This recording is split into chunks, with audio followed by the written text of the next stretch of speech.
Bienvenue dans le 51e suivi de portefeuille. Aujourd'hui, évidemment, on va aller faire un tour sur le CELI comme on le fait à l'habitude. Je vais aller aussi vous montrer l'application Track Your Dividend. Donc, je vous parle toujours quand je fais mes achats. Là. Donc, c'est comme un peu un tracker de portefeuille. Donc, je rentre mes achats manuellement par la suite et je peux voir un petit peu la diversification de mon portefeuille, la future valeur du portefeuille, etc. Donc, on a plusieurs choses. Mais avant de commencer, j'aimerais ça pour ceux qui n'ont pas de compte Wealthsimple. J'ai un lien en description pour vous inscrire. Donc, vous avez un bonus entre 10 et 25$ pour les Québécois. Là. Mais si vous êtes Canadien en dehors du Québec, vous allez avoir même des bonus plus gros, je pense. Là.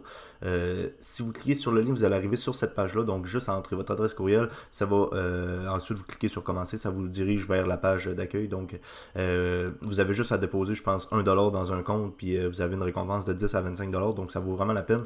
Donc, évidemment, c'est une récompense à investir. Mais vous pouvez aussi décider de le retransférer vers votre compte bancaire. Donc, ça, c'est vous qui décidez. Donc, ça, c'est dit. On s'en va ici dans Actions FNB et crypto.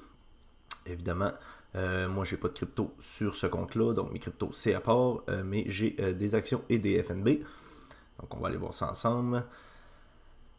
Ici, donc, le total, on est à 12 171, mais évidemment, on ne tient pas compte du CELIAP, donc on va enlever ça. On est à 9 127, donc pour le CELI, avec 8,94%, donc pratiquement 9% de hausse, 750$ quasiment. Donc, on va aller faire un petit tour. Ici, qu'est-ce qu'on remarque? On est tout dans le vert, sauf TD. Donc, TD est encore dans le rouge, mais c'est pas grave. Selon moi, c'est une très bonne action à garder pour du long terme, TD. Donc, une très bonne banque et une très bonne action. Donc, il verse pratiquement 4% de dividendes, si je ne me trompe pas, 4 ou 5 là, même.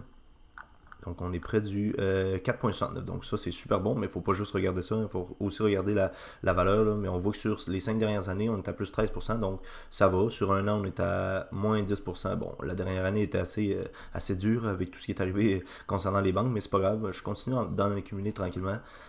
Donc là, on va retourner ici. Bon, on a Corporation. Ouais, effectivement, la semaine dernière, en fait, ouais, fin de la semaine dernière, j'ai Corporation qui est repassé dans le vert. Donc, on était dans le rouge pendant un certain temps. Là, on est à 1,23% de hausse. On a TD à moins 5,53%. On a VDY à 0,21% qui est aussi repassé dans le vert. On a VV à 13,27%. VUN à 18,15%. Donc, ensuite de ça, on va aller sur Track Your Dividend. Donc, Track Your Dividend, c'est gratuit, mais vous avez aussi une version payante. Donc, je ne conseille pas nécessairement. Là, je ne sais même pas c'est quoi que ça apporte de plus. D'autres avantages qui sont bloqués probablement avec des cadenas. Là, comme ici, il faut avoir la version premium.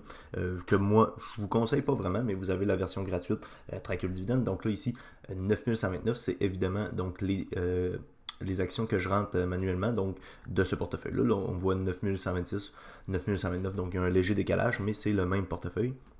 Donc là, on voit Corporation, TD, VDY, VFV, VUN, les quantités d'actions, le prix de chaque action, le changement sur la journée, je crois que c'est sur la journée, le coût moyen d'achat, blablabla, on a tout ça. Vous avez ensuite le taux de rendement, donc ici en pourcentage et ici en dollars. Donc là, mon portefeuille fait environ 2,5% de rendement en moyenne par année. Donc, si je réinjecte pas, donc sur un an, je toucherai 230$ de dividendes. Ensuite de ça, on a pour portfolio bêta et yield on cost. Donc là, je ne vais pas vraiment rentrer dans les détails de tout ça dans cette vidéo-là. Vous avez ensuite l'option de la diversification. Donc là, vous allez voir les secteurs un petit peu dans lesquels vous êtes diversifié. Vous avez aussi ici, je crois, donc des données qui sont un petit peu partagées. Donc, avec la version gratuite, si vous avez accès à tout ça. Donc, ça, c'est super.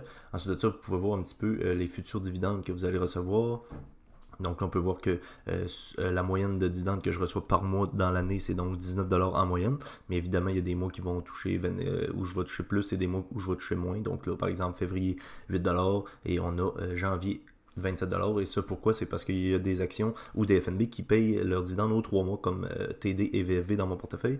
Et on a Corporation avec VUN et VDY qui payent à chaque mois. Donc, c'est pour ça que c'est déséquilibré un petit peu comme ça. Mais la moyenne reste de 19$ par mois.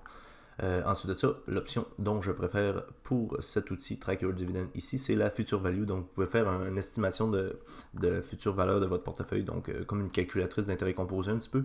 Donc là, par exemple, qu'on met sur 5 ans, ici, donc sur 5 ans, si je réinjecte rien dans le portefeuille, sur 5 ans, donc 0$ de contribution avec dividend growth rate de 5%. Bon, ça, on va le laisser à 5% à peu près.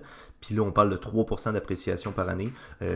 C'est sûr que ça, on ne peut pas vraiment deviner sur 5 ans, là, mais si on met, mettons, 5%, là, ce qui est quand même pas exagéré, donc on peut voir qu'on pourrait avoir environ donc 12 253 dans 5 ans. Mais ça, évidemment, c'est si je ne rajoute rien. Et comme vous le savez, pour ceux qui suivent ces portefeuilles-là, je rajoute 300$ par mois, donc ça fait 3600$ par année, annual contribution. Donc là, si on fait un update chart, vous allez voir la différence.